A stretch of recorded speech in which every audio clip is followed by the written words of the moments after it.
Mes amis, je suis très content. Content de ce que les Ivoiriens se rendent enfin compte de ce qu'est vraiment le RHGP. Que ce n'est pas un parti qui a dit qu'il ferait des choses pour la Côte d'Ivoire, qu'il essaierait de développer le pays, mais que c'est un parti qui est fondé essentiellement dans sa racine même sur la xénophobie et le mensonge. Des gens, et je ne veux même pas dire le nom de ce ministre qui a osé traiter Tigan d'étranger, ou je ne sais quoi, sachant que la Côte d'Ivoire a connu plein de crises à cause de déclarations de la sorte qui ont été distillées de tous les côtés pendant une décennie, voire une vingtaine d'années, depuis Bédier et sa politique d'ivoirité. Des gens viennent se poser là, attraper un micro, on se dit serviteur de l'État, on parle à ses militants, et on traite un homme politique d'étranger parce que sa famille aurait des origines, a des origines sénégalaises. J'ai envie de dire, pourquoi nous les Africains, et en particulier nous les Ivoiriens, on se tire nous-mêmes la balle dans le pied quand il s'agit de la gestion de nos affaires intérieures? Est-ce qu'on est obligé de recourir à cette forme d'ethnicisme et à cette forme de xénophobie, à cette forme de d'hierarchie de qui est vraiment l'Ivoirien? Alors toi, si tu as des origines, que tu viens du Burkina et que ton père est Ivoirien, tu n'es pas un Ivoirien comme tous les autres. Est-ce que c'est normal? Est-ce que c'est sincère ça? Je veux dire, prenons le cas d'un Ivoirien qui habite, par exemple, en Espagne. Ça fait beaucoup d'années qu'il vit en Espagne et d'un coup, on lui accorde la nationalité espagnole. Il a été naturalisé. Imaginez que tous les Espagnols se lèvent et disent un bon matin que, en fait, toi, parce que tu viens d'Afrique, parce que tu es noir, tu n'es pas comme nous, les autres Espagnols qui sommes blancs. C'est du même acabit que de traiter Tigantiam d'étrangers et de personnes qui viennent d'ailleurs. Parce que j'ai l'impression que nous, ça ne nous dérange pas, nous les Ivoiriens. Quand on vient en France et qu'on est naturalisé, qu'on a les papiers, on est déclaré franco-ivoirien, ça nous dérange pas ça. Pour nous, c'est comme ça que le monde devrait être. Dieu merci que on a nos papiers. Par contre, quand ce sont d'autres personnes qui, parce qu'elles ont un soupçon d'origine étrangère, c'est même pas comme si elles viennent d'un autre continent. Ces personnes viennent d'un pays qui est à côté de la Côte d'Ivoire. Eh bien, ça commence à partir sur ses grands chevaux, ça commence à dire, lui, pas sérieux. On voit bien que ça, c'est devenu un argument qui est ressorti lorsque les gens, le camp d'en face, le camp adversaire, à savoir le RHGP, n'a plus rien à dire. Bédier a distrait les Ivoiriens en parlant de la politique d'ivoirité. Il a dit Ouattara ne pouvait pas se présenter parce que Ouattara serait burkinabé. Alors il y a des soupçons d'origine burkinabé chez Ouattara qui serait né ou aurait l'un des parents qui viendrait de Siandou, je pense, au Burkina. Bon, moi, j'ai aucune preuve, j'ai pas le papier qui dit que Ouattara est burkinabé, du coup, je vais pas aller sur ça. Mais on a exclu Ouattara à un moment donné du jeu politique pour cet argument-là. Et on a bien vu comment c'est terminé. Au final, il est devenu président. Ça sert à rien d'opprimer les gens. Pourquoi nos hommes politiques ne proposent pas un débat sur le fond, c'est-à-dire projet contre projet, comme cela se passe dans toutes les démocraties qui ont réussi? Est-ce que vous pensez que vraiment le souci des Ivoiriens, c'est de savoir qui est plus Ivoirien que qui? Est-ce que vous pensez que c'est ça notre souci? Je vous jure que quand on se réveille, c'est qu'est-ce qu'on va manger aujourd'hui? Est-ce que d'ici le 5 du mois, j'aurai encore de l'argent, une épargne à côté, pour pouvoir subvenir aux besoins de ma famille et à mes propres besoins d'abord? Parce qu'aujourd'hui, avant de subvenir aux besoins de sa famille, encore faut-il satisfaire les siens, ses besoins propres. Les Ivoiriens veulent savoir, est-ce que quand leurs enfants vont grandir et qu'ils vont les scolariser, est-ce qu'ils iront dans des écoles de qualité avec des enseignants de qualité qui sont payés à la juste mesure du travail sacrificiel qu'ils proposent, qui est pour moi un sacerdoce, un métier qu'il faudrait respecter. Les Ivoiriens veulent aussi savoir si, quand ils iront à l'hôpital, ils pourront trouver un médecin bien formé, bien payé, qui va pouvoir leur administrer des soins.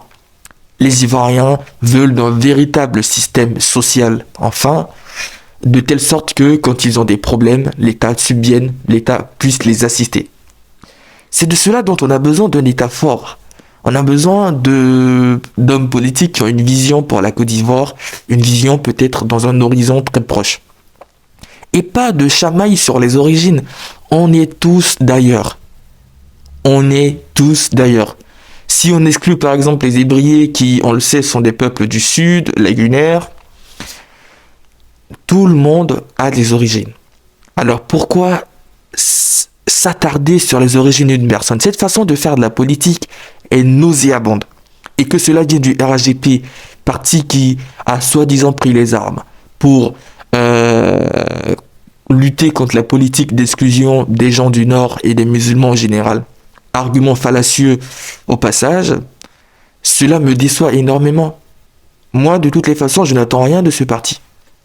Je suis les Ivoiriens qui sont tellement déçus de ce qui s'est passé et du fait que notre État s'est enlisé. Il y a eu un délitement de l'État durant ces dernières décennies que tout ce qui se passe ne me surprend pas. Voilà.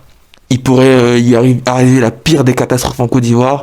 Je veux dire, de catastrophes liées à la gestion moribonde de l'État par le RHDP, ça ne me surprendrait pas parce que je me suis préparé à ce que le pire vienne de ces gens-là, parce que c'est dans le pire qu'ils sont les meilleurs.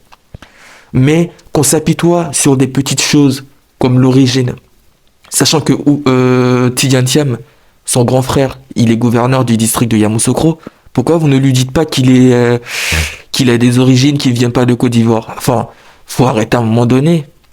Tidiane Thiam, il a été ministre ici en Côte d'Ivoire. Pourquoi vous ne dites pas pourquoi on ne prend pas ces considérations en compte pour parler de cela? Alors moi, j'ai envie de dire, on peut parler du fait que Tidiane Thiam ait la nationalité française. Ça, c'est ouvert au débat et je pense que c'est un truc qu'il faut encourager. Il faut qu'il renonce à sa nationalité française, pour pouvoir être éligible à l'élection. Ça, c'est clair. C'est la Constitution qui le dit. C'est pas une question de xénophobie. Par contre, venir s'apitoyer, venir essayer de manipuler les gens, comme cela a pu être par le passé, comme le RHDP, plus précisément Ouattara, a pu en être victime, pour dire qu'il y a une personne qui vient d'ici, une personne qui vient de là. C'est quoi cette politique dégueulasse sur les origines? Moi, j'aimerais bien qu'on fasse une politique sur les origines, mais les origines des malversations économiques qu'il y a en Côte d'Ivoire. Ne nous apitoyons pas n'accordons pas d'importance à ça, s'il vous plaît. On a un enjeu clair, précis. On ne se laisse pas distraire. C'est l'élection présidentielle de 2025 et que vienne ou advienne au pouvoir quiconque pourrait battre le RHDP et proposer une politique alternative à la Côte d'Ivoire. Une nouvelle vision économique. Et moi, je vous le dis, je ne suis pas un pro-Thiam. D'ailleurs, tout m'oppose à Tidiane Thiam.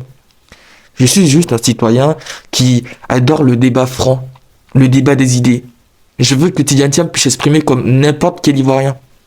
Je veux que Thiam, malgré que je ne suis pas d'accord avec lui, vienne exprimer, parler à son public. Parce que c'est ça la démocratie. Comme disait Laurent Gbagbo, on n'a pas besoin d'être d'accord. Encore faut-il qu'on puisse parler. Il y a une citation, je pense, d'un éminent auteur intellectuel français. Je pense que c'est Voltaire qui a dit « Je ne suis peut-être pas d'accord avec vous, mais je me battrai pour que vous puissiez exprimer vos idées. » Alors, je paraphrase, bien évidemment, mais cette phrase, elle est forte de sens. Ça dit énormément sur les conditions dans lesquelles il faudrait être pour être dans une démocratie. Il faut qu'on arrête de parler des origines des uns et des autres. On n'a qu'une seule origine, on n'a qu'une seule patrie, c'est la Côte d'Ivoire. On n'a qu'une seule terre, c'est la Côte d'Ivoire.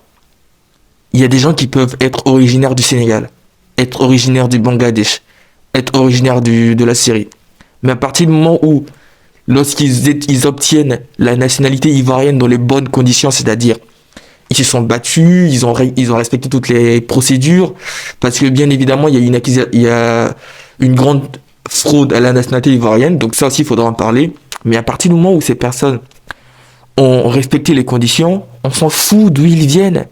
Ils font partie de la communauté nationale. Maintenant, on les juge sur ce qu'ils font et non pas d'où ils viennent. Il faut apprendre dans les débats politiques à dire à nos hommes politiques, les gars, vraiment arrêtez les considérations objectives, arrêtez d'essentialiser les gens. Ne les jugez pas sur ce qu'ils sont, sur leur couleur de peau, sur leur manière de parler, sur leurs idées. Mais jugez-les sur ce qu'ils font. C'est ça le plus important. Il faut juger, il faut qu'on arrive à être objectif à ce point. Ce que Tidjane Thiam fait avec sa femme, c'est pas mon problème. Ce que Ouattara fait avec sa femme, c'est pas mon problème.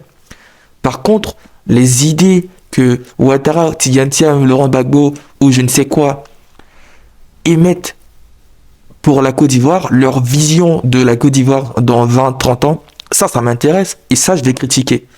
C'est pourquoi je m'en fous. Ils ont dit que Ouattara a des origines, mais c'est pas mon problème.